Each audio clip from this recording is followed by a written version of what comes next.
Todas las cosas necesitan de cuidado. Si pensamos en una casa, desde verla cómo está, si la vemos desordenada, pues vemos que está descuidada.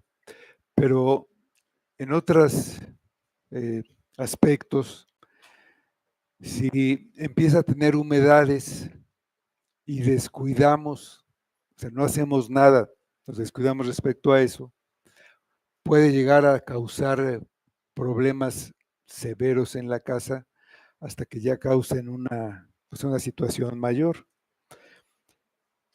Lo mismo pasa con nuestra persona. Nosotros tenemos cuidado de nosotros y hay cosas que solamente nosotros podemos hacer por nosotros. Tenemos un cuidado personal.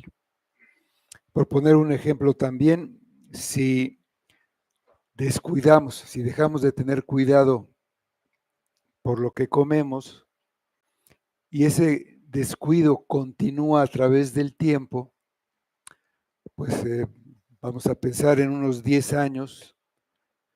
Después de esos 10 años me doy cuenta de que he subido 20 kilos, por decir algo, ¿no?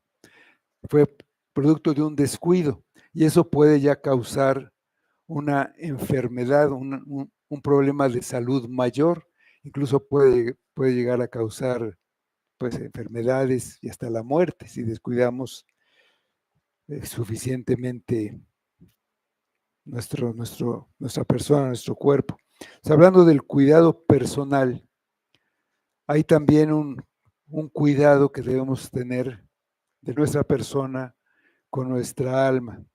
Y es lo que Pablo le dice a Timoteo, que tenga cuidado de sí mismo. Y vamos a la primera carta de Timoteo, a Timoteo, capítulo 4. Vamos a leer de los versículos 11 a 16. Dice así la palabra de Dios. Esto manda y enseña. Ninguno tenga en poco tu juventud, sino sé ejemplo de los creyentes en palabra, conducta, amor, espíritu, fe y pureza. Entre tanto que voy, ocúpate en la lectura, la exhortación y la enseñanza. No descuides el don que hay en ti, que te fue dado mediante a la profecía con la imposición de las manos del presbiterio. Ocúpate de estas cosas, permanece en ellas para que tu aprovechamiento sea manifiesto a todos. Ten cuidado de ti mismo y de la doctrina. Persiste en ello, pues haciendo esto te salvarás a ti mismo y a los que te oyeren. Vamos a orar.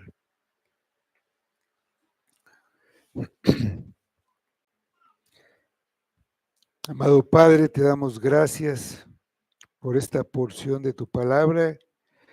Tú nos has estado enseñando a través de esta carta, desde cuáles son los requisitos de los ministros y ahora cómo debe ser un buen ministro y cómo debe persistir y cómo debe cuidarse para poder. Necesitamos esta palabra, Señor, pedimos tu ayuda y guía, que tú nos sigas mostrando, porque también eso tiene aplicación personal para cada uno de nosotros, que también estamos en crecimiento y en camino de santificación. Ayúdanos, obra en nosotros y que todo sea para tu gloria. Lo pido en el nombre de Cristo. Amén. Bueno, entonces Pablo le está mostrando a Timoteo cuáles son los deberes de un ministro. Un buen ministro de Jesucristo debe recordar constantemente a los miembros de su iglesia lo que es verdadero y lo que es saludable espiritualmente, para que ellos puedan estar firmes y no desviarse, y para que no sean engañados por las doctrinas equivocadas que abundan. Debe desechar la sabiduría humana, los mitos y las fábulas. Su prioridad debe ser mantenerse en el camino correcto de la palabra de Dios. Debe ser un hombre piadoso que ame a Dios con devoción y debe ejercitar y ejercer una vida piadosa, viviendo la palabra, porque la piedad es la garantía de una vida que aprovecha, y no solamente una vida terrenal, sobre todo es garantía, una vida piadosa, de una vida eterna. Esa es la razón de un trabajo extenuante y fatigoso, a pesar de reproches y oprobios de los enemigos de Dios, que sufre cualquiera que sea un buen servidor de Cristo. Pero sin importar este tremendo esfuerzo requerido, se puede hacer y se hace porque la esperanza está puesta en el Dios viviente, que es el Salvador de todos los hombres, quien a todos preserva y, y provee en esta vida, y a los que creen los salva para una vida eterna a su lado. Además, el buen ministro debe hacer varias cosas respecto a la congregación que tiene bajo su cuidado. Todo tiene como base la piedad personal que está desarrollando, pero todo eso lo tiene que manifestar en sus actividades frente a la iglesia. Y tenemos la primera, que es enseñar con autoridad. Dice el versículo 11, esto manda y enseña. Manda es un imperativo en términos de estrictas órdenes militares, como cuando Pablo le dijo a Timoteo que mandara a algunos que no enseñaran diferentes doctrinas. Si les tenía que mandar, ¿sí?, estrictamente. Enseña también es un imperativo, está en un presente continuo, debe hacerlo y debe continuar haciéndolo. Pablo quiere que los mandatos de Timoteo tengan la misma autoridad como si fuera Pablo en persona el que mandara y enseñara. Entonces el buen ministro predica y enseña con autoridad. Esa es la razón por la que Dios lo ha llamado al ministerio, para que mande y enseñe la palabra de Dios con la autoridad de Dios. El buen ministro declara la palabra de Dios sin que lo detenga el temor a los hombres ni a las dificultades. Ha sido comisionado por el Señor y se apoya en la fortaleza de Él, no en la suya propia, sabiendo que Él lo librará de los peligros de la vida si permanece fiel y declara la palabra y los mandamientos de Dios. Pues las cosas que está escribiendo Pablo, que está escribiendo a Timoteo, son para que él las mande y las enseñe a los ancianos, a los diáconos y a los miembros de la iglesia, para toda la iglesia. Dice, esto manda y enseña. Debe mandar que se desechen los mitos profanos y las fábulas de viejas, y debe mandar que todos se ejerciten en la piedad. Estas órdenes no son solo para Timoteo. Dice que mande y enseñe. Y pues evidentemente es a la iglesia en general. Lo que debe mandar se refiere también a otros mandatos que Pablo ha dado a Timoteo, como no deseches lo que Dios ha creado, sino participa de ello con acción de gracias. Nútrete de las palabras de la fe y la buena conducta. Ejercítate en la piedad. Descansa en el Dios vivo y en su promesa para todos los que viven piadosamente y le aceptan con fe genuina. Esto es lo que debe mandar. Lo que debe enseñar son cosas como viene la apostasía en los postreros tiempos. Un buen ministro es el que se nutre de la buena doctrina y la transmite a otros. Los beneficios de vivir una vida piadosa son infinitamente superiores a los que se puedan tener por el ejercicio físico. Eso debe mandar, eso debe enseñar. Dice en el versículo 12, ninguno tenga en poco tu juventud, sino sé ejemplo de los creyentes en palabra, conducta, amor, espíritu, fe y pureza. Existía la posibilidad de que la edad de Timoteo presentara un obstáculo para su enseñanza y para que su liderazgo fuera bien recibido por algunos en la iglesia.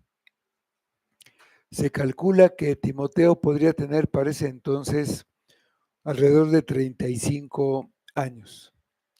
La palabra juventud era usada para adultos en edad militar hasta los 40 años.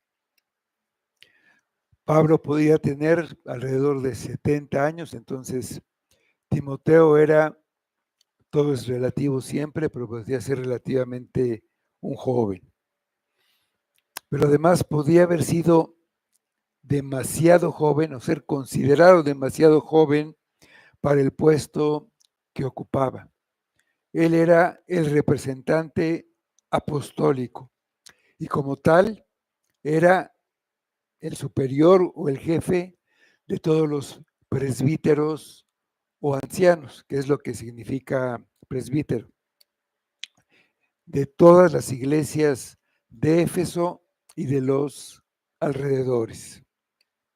Y ante todos estos ancianos presbíteros estaba un joven de naturaleza reservada, dice que era un poco tímido, ejerciendo autoridad sobre los hombres más respetables y mayores que él por varios años.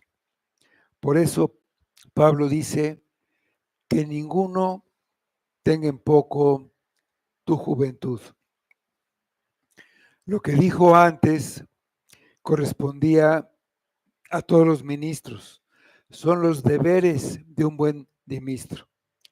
Aquí en este versículo hay alguna instrucción que es solo para Timoteo, una instrucción personal, pero eso no significa que no tenga importancia, que no tenga valor y utilidad para todos los ministros y también para todos los creyentes, porque estas instrucciones llevan a ejercitar la piedad. Esta primera instrucción, que nadie tenga en poco tu juventud, o literalmente, que nadie piense poco de ti, es que Timoteo no debe permitir que nadie lo desprecie a causa de su juventud, pero tampoco por ninguna otra causa. Podría haber ahí en la congregación algún congregante que fuera filósofo o un sabio de esos griegos, algún político, algún gobernante o algún hombre inmensamente rico. Pero Timoteo no debía permitir que pensaran poco de él y que de esta manera trataran de restar autoridad a lo que él estaba mandando y enseñando, que lo hicieran menos. Había una sola manera de hacerlo, y no era aparentando lo que no era, ni jactándose de su posición o de sus conocimientos o presumiendo el apoyo de Pablo. Tenía que probar que era maduro a pesar de su edad y a pesar de su timidez, mediante un estilo de vida comportándose como un hombre piadoso. Tenía que demostrar con su vida que a pesar de los pocos años era maduro como para vivir una vida consagrada. Debe lograr que se le respete por el oficio que tiene, porque ha sido reconocido por la iglesia. El respeto a su persona será un respeto al oficio que desempeña, por lo que debe ser un modelo de los creyentes. Debe ganarse el respeto de todos los creyentes. Y Pablo no dice exactamente que él debe ser un modelo de que los creyentes debían seguir. Dice que debe ser un modelo o un tipo de lo que es un verdadero creyente. Si cuando alguien vea a Timoteo cómo es y cómo se comporta, diga, así es como es un creyente, así es como debe ser un creyente. Entonces tiene que ser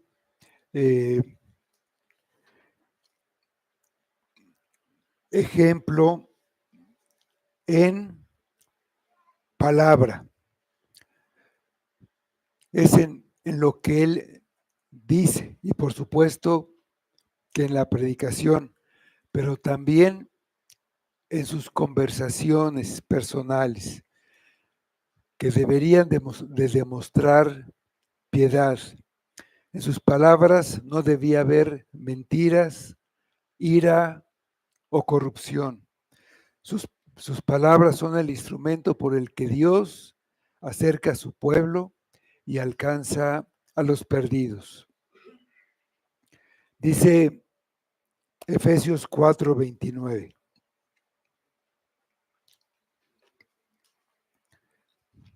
Dice, ninguna palabra corrompida salga de vuestra boca, sino la que sea buena para la necesaria edificación, a fin de dar gracia a los oyentes. Así deben ser las palabras de Timoteo.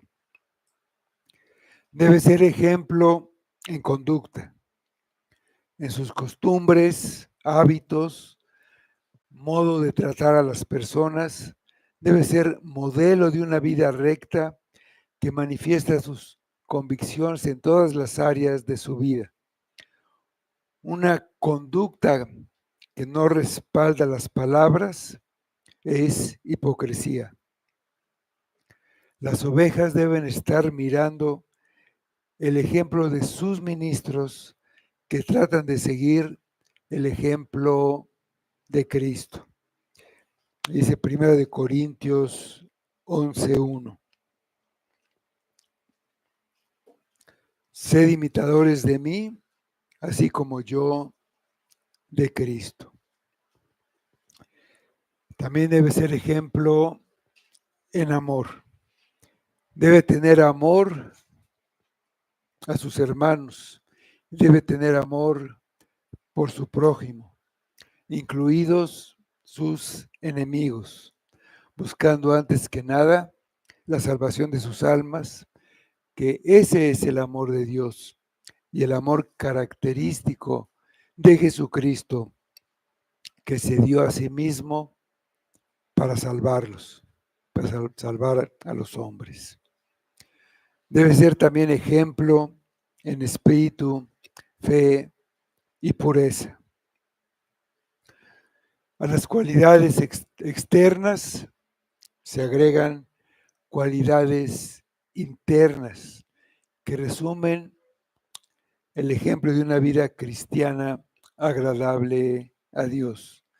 Su andar debe ser guiado por el Espíritu Santo, ejerciendo la fe, que es un don de Dios, del cual brota el amor y en pureza, conforme en pensamiento y obras con la ley moral de Dios. Fe se refiere a fidelidad.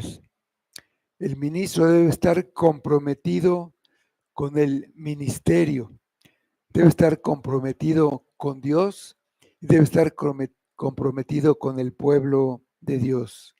Debe estar comprometido con su llamado. La palabra requiere fidelidad de todos los que son llamados por el nombre de Cristo. Dice Primera de Corintios 4:2. Ahora bien, se requiere de los administradores que cada uno sea hallado fiel. Pureza, pues es estar libre de contaminación.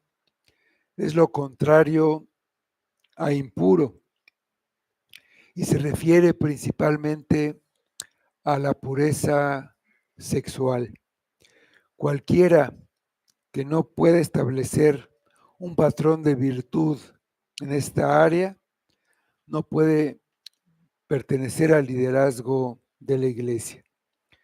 Un ministro que tenga estas cualidades es un buen ministro. El que no las tenga, si le falta alguna, inevitablemente se va a bajar el nivel de piedad de toda la iglesia. Entonces, estos son los criterios para evaluar a un pastor. Se había hablado de los requisitos, pero ahora, ya que es pastor, se le evalúa, se le califica por estas conductas, por si es ejemplo en todo esto. Si es listo, si es simpático, si es buena onda, si viste a la moda, si es popular o si es cualquier otra cosa, importa poco. Se debe buscar que un pastor sea ejemplo en palabra, conducta, amor, espíritu, fe y pureza. Dice en el versículo 13, entre tanto que voy, ocúpate en la lectura, la exhortación y la enseñanza. Le había dicho Pablo a Timoteo, esto manda y enseña. Este es un complemento que detalla lo que debe hacer. Esta traducción, hasta que yo vaya, corresponde a tengo la esperanza de ir pronto a verte, que le había dicho antes. Pablo planeaba regresar a Éfeso para ayudar a Timoteo, pero no tenía un calendario, no sabía cuándo podía ser.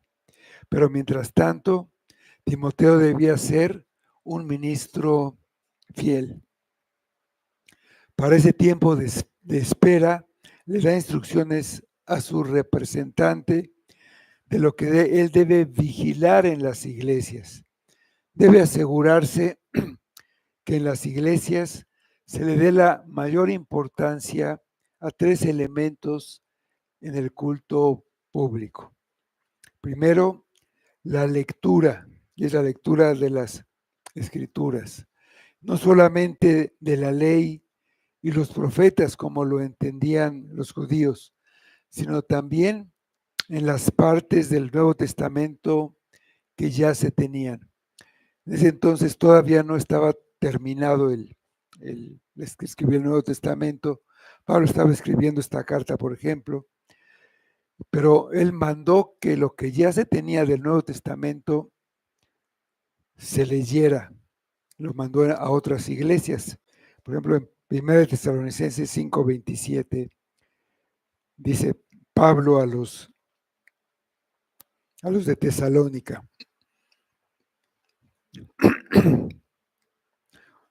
os conjuro por el Señor que esta carta se lea a todos los santos hermanos.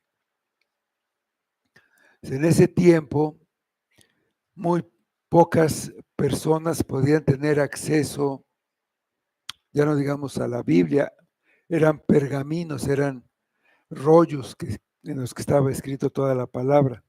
Entonces no tenían acceso siquiera a algún rollo como nosotros lo tenemos. No tenían tampoco esa educación que ahora casi todas las personas saben leer. O sea, que los tuvieran, no podían. Nosotros podemos tener varios ejemplares de la Biblia y hasta la podemos traer en el teléfono. Prácticamente la tenemos al alcance en cualquier momento. El problema ahora no es la dificultad de tenerla, sino precisamente porque la tenemos, la podemos despreciar, la podemos minimizar, no la creemos necesaria y descuidamos lo que debía ser un alimento diario para nosotros. Nunca se nos va a olvidar comer un día, pero sí podemos dejar de leer la palabra pues por algún tiempo. Es el alimento para nuestra alma.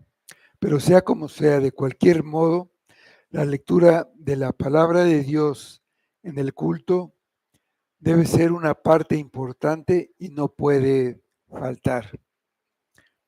La siguiente cosa que no debe faltar es la exhortación, que incluye la advertencia sobre errores doctrinales, pero también sobre errores morales, errores de conducta que tenemos todos. Debe incluir consejo y aliento, todo basado en las Escrituras. Se debe advertir sobre el peligro que se aproxima y debe llamar a estar velando para que el creyente no esté dormido acerca pues, de muchas cosas, entre otras cosas de la venida del Señor. La enseñanza tampoco debe faltar. El ministro debe, perdón, el ministro debe enseñar la palabra de Dios con autoridad y pasión. Debe llamar al pueblo al evangelio y a la obediencia. Y al incrédulo lo debe llamar a la fe en Jesucristo. Debe aplicar las verdades de las Escrituras. Debe retar a las personas a aplicar las verdades que les ha enseñado. Es como ministro fiel, debe asegurarse que durante el culto de las iglesias se dé la importancia y el tiempo a la lectura pública de las Escrituras, a la predicación y a la enseñanza. Debe cuidar que no haya un desbalance, como el que ocurre en algunas iglesias en las que hay un coro y el coro toma la mayor parte del tiempo, todo se dedica, dicen, a la alabanza y se deja muy poco tiempo a la predicación. Dice el versículo 14: no descuides el don que hay en ti, que te fue dado mediante profecía con la imposición de las manos del presbiterio.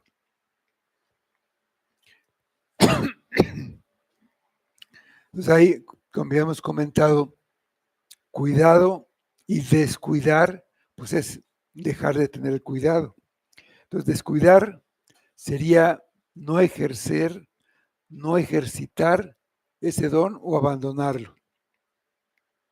Entonces, debido a a esa posibilidad de resistencia que se podía encontrar por algunos en la iglesia, existía el peligro de que Timoteo abandonara el llamado que Dios le había hecho. Un ministro fiel, un buen ministro, no debe desalentarse por los actos de sus ovejas, ni por los ataques del enemigo, ni por el rechazo del evangelio.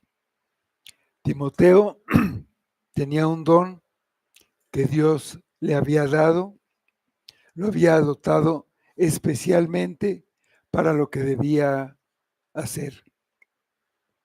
Entonces no podía enterrar el talento que Dios le había dado. Debía invertirlo sabiamente para dar ganancia a su Señor. Todo cristiano, todo creyente recibe un don de parte de Dios. No todos tienen el mismo, ni todos en la misma medida, pero todos han sido dotados por algo que es útil para el pueblo de Dios, para el reino de Dios en la tierra. Entonces, todos son útiles y todos deben participar en la edificación de la iglesia, que para eso les fue dado el don. Así como en el cuerpo que tenemos no hay algún miembro, un órgano que no sirva para algo, así en el cuerpo de Cristo, que es la iglesia local, no hay nadie que pueda decir, yo aquí no tengo nada que hacer, no me toca a mí hacer nada. Dice Romanos 12, versículos 6 a 8.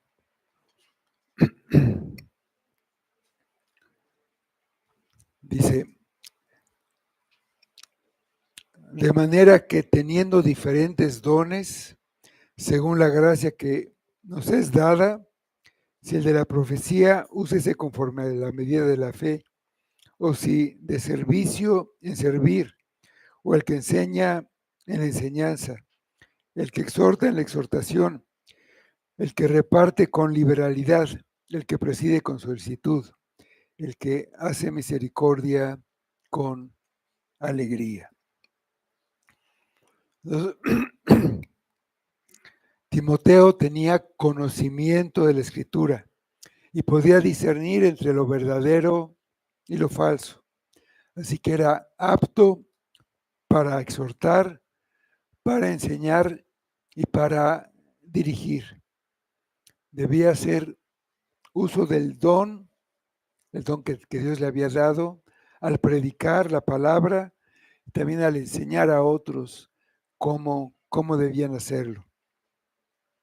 No debía descuidar su don, un don especial de la gracia de Dios que le fue otorgada por el Espíritu Santo, que le fue dada, dice Pablo, mediante profecía con la imposición de las manos del presbiterio.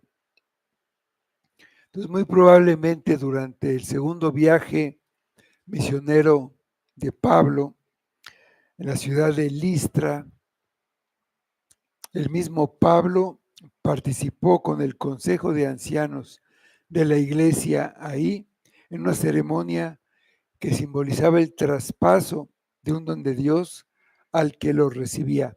En este caso, a Timoteo.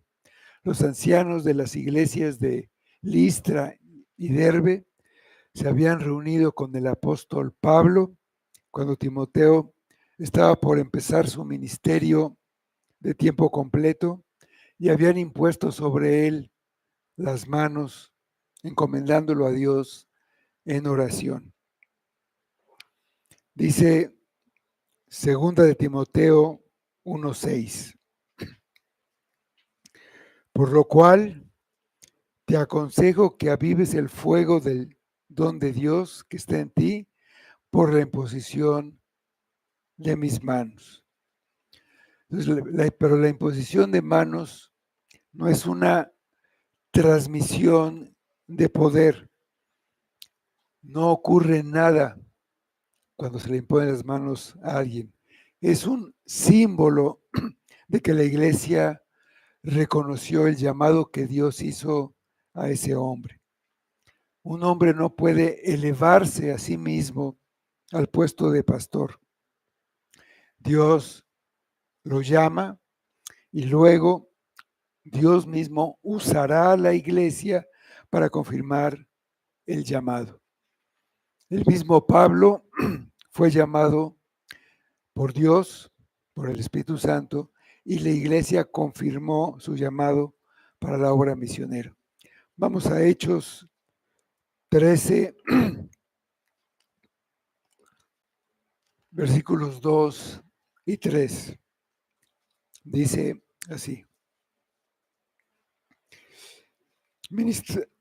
ministrando estos al Señor y ayunando, dijo el Espíritu Santo: apartadme a Bernabé y a Saulo para la obra a las que los he llamado. Entonces, habiendo ayunado y orado, les impusieron las manos y los despidieron. Ya había vestido el llamado, ya tenían el don, ya no era más que una confirmación pública, eso de la imposición de manos. Pero Timoteo no debía abandonar el llamado al ministerio. Le había sido dado por gracia, le había sido entregado proféticamente y confirmado por la iglesia a través de la imposición de las manos. Alejarse del ministerio sería alejarse de lo que Dios le había mostrado. Sería abandonar la confianza que Dios le había dado. Dice el versículo 15: ocúpate de estas cosas, permanece en ellas, para que tu aprovechamiento sea manifiesto a todos.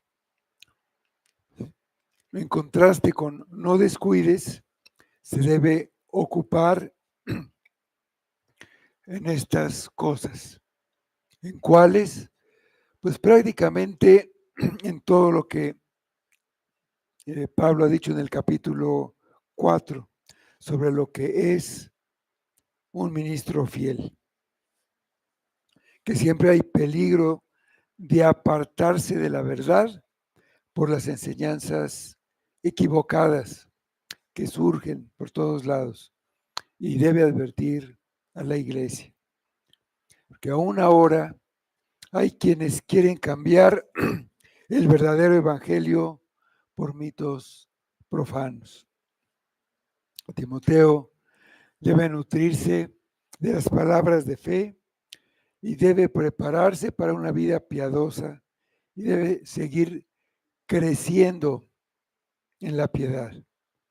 Debe comportarse de manera que no se le pueda despreciar por su juventud ni por ninguna otra condición, que no debe de descuidar sino ejercitar su don.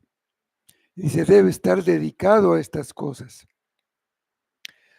Eso debe ser su principal preocupación y ahí debe poner todo su esfuerzo, su mayor esfuerzo.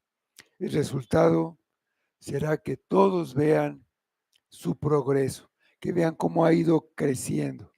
Entonces las personas ya no se detendrán a pensar que es muy joven o en cualquier otra objeción que pudiera haber.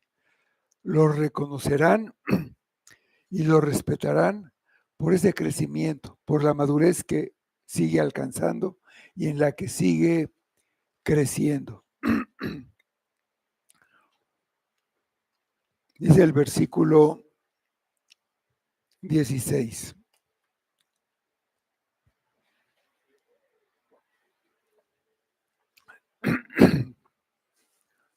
Dice, ten cuidado de ti mismo y de la doctrina. Persiste en ello, pues haciendo esto te salvarás a ti mismo y a los que te oyeren. El ministerio pastoral es algo muy serio, porque afecta la eternidad propia y la de otros. Un ministro corre el riesgo de concentrarse tanto en la obra, en lo que es la iglesia y en los demás, que puede descuidarse a sí mismo y ya no se alimenta lo suficiente en las palabras de fe y no pone suficiente atención al crecimiento de su propia piedad. Un buen ministro cuida de sí mismo y de su doctrina. Las palabras ten cuidado significan mantenerse alerta y seguir prestando atención a uno mismo y a sus enseñanzas. Cuida su persona y se mantiene en buena forma, tanto física como moralmente. Tiene cuidado de lo que come y de lo que bebe. Huye de la tentación que lo asalta. Controla sus pensamientos y busca mantenerlos en la pureza. No busca las posesiones ni las riquezas de este mundo. La vida santa y la enseñanza sana deben ir juntas, si es que el ministro va a ser de bendición para su iglesia. Por lo que Pablo exhorta a Timoteo a que continúe enfocándose en sí mismo, en sus deberes, sus dones, en su privilegio de ir a las profundidades de la palabra de Dios y particularmente en la doctrina. Debe permanecer o perseverar en ellas, en la vida santa y en la vigilancia respecto a las enseñanzas. Dice, pues haciendo esto, te salvarás a ti mismo y a los que te oyeren. La incansable vigilancia moral de un pastor sobre su vida y su inquebrantable vigilancia sobre su doctrina son los medios designados por Dios para su propia salvación y la de su pueblo. La salvación eterna del pastor y su pueblo están en juego con la santidad de su vida y la veracidad de su enseñanza. Si un pastor descuida su santidad personal y no enseña todo el consejo de Dios o enseña doctrinas equivocadas, es muy probable que muchos de sus seguidores terminen en el infierno. Nadie se salva por obras. La salvación es por gracia, mediante la fe, aparte de cualquier mérito humano. Dice Efesios 2, versículos 8 y 9. Porque por gracia sois salvos por medio de la fe. Y esto no de vosotros, pues es don de Dios, no por obras, para que nadie se gloríe.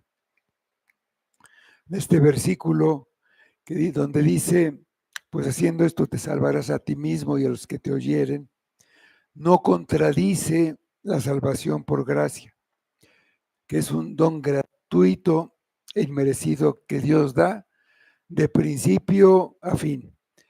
Y eso queda más bien confirmado en el versículo que sigue en Efesios, que dice, porque somos hechura suya, creados en Cristo Jesús para buenas obras, las cuales Dios preparó de antemano para que anduviésemos en ellas.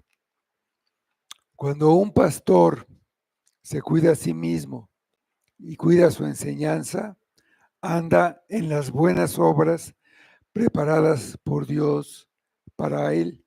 Entonces demuestra que es hechura de Dios y que es una nueva criatura en Cristo. Pero cuando un pastor se vuelve negligente en su santidad personal y abandona la doctrina apostólica, demuestra que no es hechura de Dios y que no es una nueva criatura en Cristo. Y demuestra que su fe es vana. Aquí en este versículo de 1 Timoteo no se habla de ganar algo, merecer algo de Dios por cómo se comporta el ministro. Lo que enseña el versículo es que los pastores que son salvos por gracia mediante la fe deben dar evidencia de esa obra divina en sus vidas mediante la atención continua a la santidad personal y a la fidelidad doctrinal. El ministro no gana su salvación con su fidelidad, más bien saldrá a la luz si era un fiel ministro o era un lobo con piel de oveja, como aquellos que menciona Pablo, Himeneo, Alejandro, Demas, o como aquel Simón el mago. Será hallado infiel y será puesto con los infieles. Dice Lucas 12:46.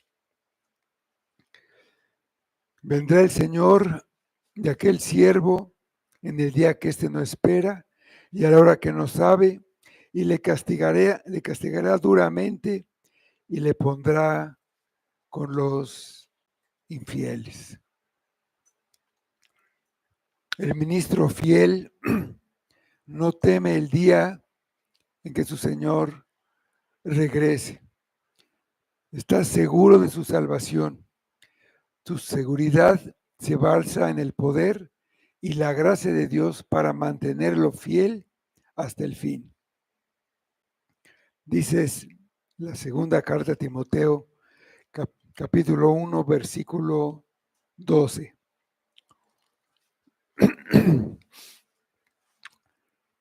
Por lo cual, asimismo padezco esto, pero no me avergüenzo, porque yo sé a quién he creído y estoy seguro de que es poderoso para guardar mi depósito para aquel día.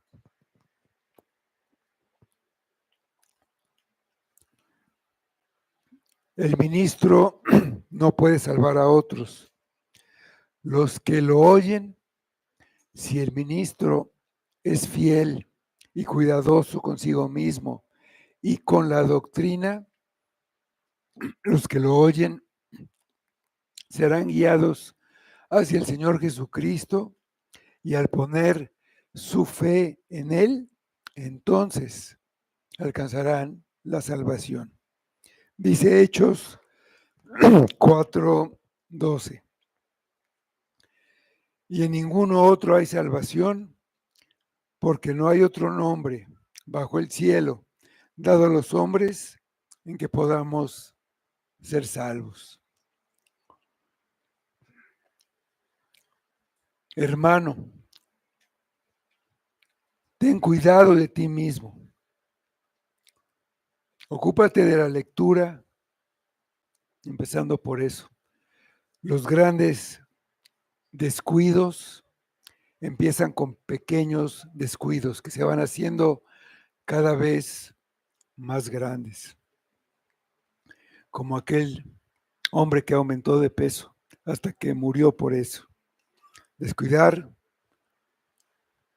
algo empieza por un descuido pequeño que sigue Se suma a otros descuidos, se descuida la palabra, se descuida la oración, se descuida la asistencia a la iglesia, se descuida la comunión con los santos. Hermano, ten cuidado de ti mismo y de la doctrina.